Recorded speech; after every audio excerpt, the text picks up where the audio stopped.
Chapter 20. These chapters are really quite dense, quite a mix of human emotion, human reaction as this battle continues. And we see this general going back for various motivations and reasons, all mixed together to find this regiment that has kind of been trapped off from their line of retreat. Having galloped safely through the French, he reached the field beyond the wood, through which our men, disregarding orders, were running and descending the hill. That moment of moral vacillation that decides the fate of battles had come. Would these disorderly crowds of soldiers obey the voice of their commander? Or would they merely glance at him and run farther? Despite the vehement shout that once seemed so formidable to them, despite the enraged purple face distorted beyond any resemblance to his former self, and the brandishing of a saber, the soldiers kept running, talking, firing into the air, and disobeying orders. The moral vacillation that decides the fate of battles was evidently resolved in the favor of panic. and so it goes. I'm just really intrigued and entertained by these, how this situation, this battle just brings out all these different qualities. And for the most part, however, I want to speak of Tushin. We've seen him a few different times. He's the one, the captain of commanding this artillery battle on the top of the hill.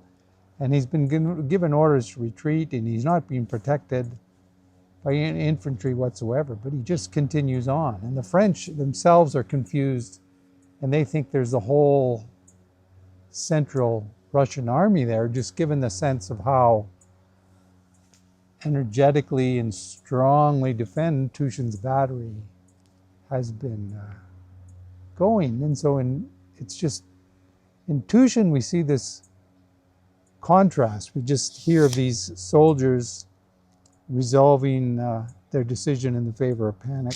And then we get this very counter view of how Tushin's battery and Tushin himself is behaving. And it seems very much that Tushin is the anchor here. There's a little sentence or two. The soldiers, these are the soldiers in Tushin's battery, for the most part were handsome fellows, and as usual in artillery, a head and shoulders taller than their officers. So you need to be kind of a stout fellow to run the artillery. And all looked at their commander like children in a difficult situation. And the expression on his face was invariably reflected in theirs. And so it's Tushin, there's some, I don't know, magical quality among people that, you get captured by some sort of mood, some sort of intensity, and it could be of any variety. It could be joy, it could be rage. In this case, there's sort of a joy of battle that's sort of sent Tushin himself into this almost delirious state, but it's powerful enough, even though he's described a number of times, he's this kind of meek, weak, shorter looking fellow. His stature, physical stature, doesn't matter. The emotional stature he has amongst his team is pretty strong, and it carries the regiment. And a number of them get killed, a number of the artillery get destroyed, and yet they just continue on, just almost illogically. Whereas just earlier, before, a few paragraphs before, we see this Russian infantry just set to panic. But not Tushin. Tushin experienced not the slightest disagreeable sense of fear, and the thought that he might be killed or seriously wounded did not enter his head. On the contrary, he became more and more elated. It seemed to him that it was a very long time ago, yesterday perhaps, that he had first seen the enemy and fired the first shot, although it maybe had just been a couple hours. Although he remembered everything, considered everything, and did everything the very best of officers could have done in his position, he was in a state resembling a feverish delirium or intoxication.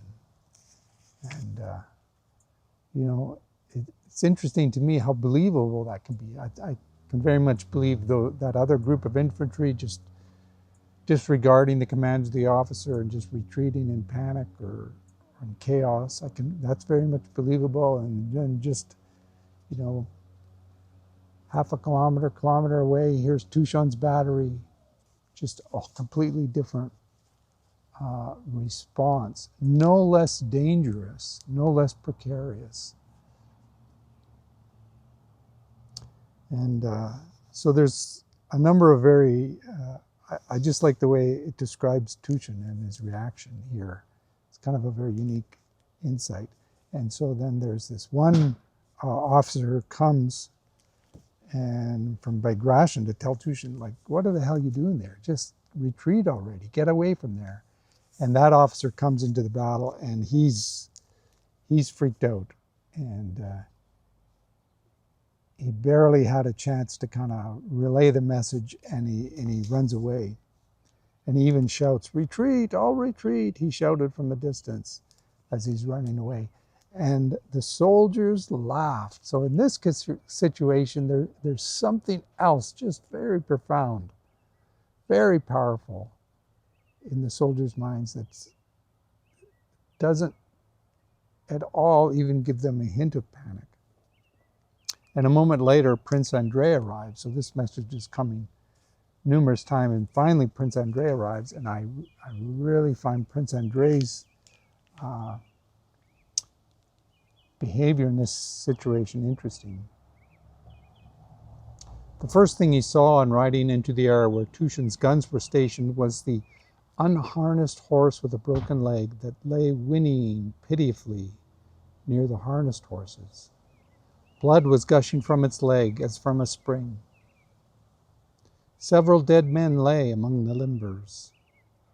One cannonball after another flew over him as he approached, and he felt a nervous shudder run down his spine, but the mere thought of being afraid pulled him up again. I cannot be afraid, he thought, and slowly dismounted among the cannons. He delivered the order just like that other officer had done, but he did not leave. He decided to see that the guns were removed from their position and withdrawn. You know, there's something different about Andrei, and whether we want to praise that or criticize that or how we judge it, there's something different. There's a different quality to him, for sure. And the motivations may be mixed. The motivations may be at times hidden to even himself or confused. And they may be mixed with what we would call very honorable things as well. And I just really like how all these things are sort of mixed together. In my mind, I can't tease apart one from the other. Remember that time when he's going through the retreating troops and that woman calls to him to be helped, and he stops and helps her, and there's sort of a mix of emotion with him there. Together with Tushin, stepping over bodies and under heavy fire from the French, he applied himself to the removal of the guns. So this is an intense situation. There's not many people in the army who could withstand this, but he sees there's a task to do, and it's his job to do it, and he's getting on with it. And Tushin, let's see, is it Tushin that says to him, "A staff officer was just here, but he cleared out fast," said an artilleryman to Prince Andrei. "Not like you, Your Honor." Prince Andrei had no conversation with Tushin. They were both so busy they seemed hardly to see each other.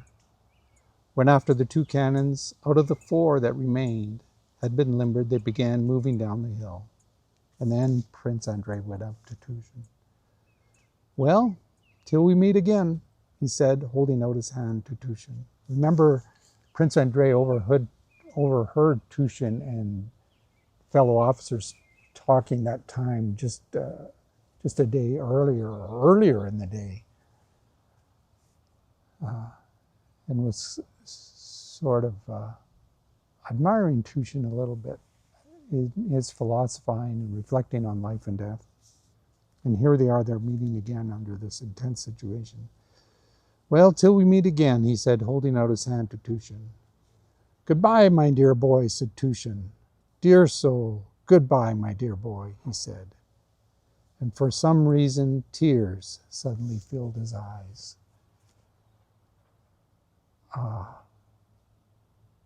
I just really like the writing here, and there's just so much in between the lines that you can't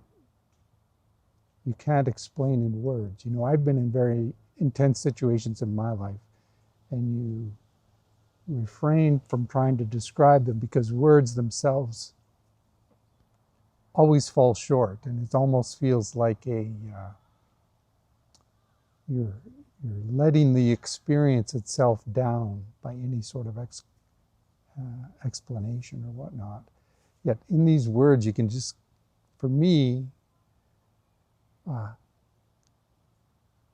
even things I don't quite understand, but you get this taste of, you know, Tushin just sort of respecting Andrei for coming to help them, not going away, and the intensity of the situation, the almost fever of which Tushin is, and then Andrei helps him, and sort of like the pressure is turned off, and the delirium might be just goes down a bit, and then just this emotion comes. Very intense situations for sure. So these are all things setting up the context, the history, the story of Andrei that we are self-learning as it evolves. And just looking forward to his character development as we go on.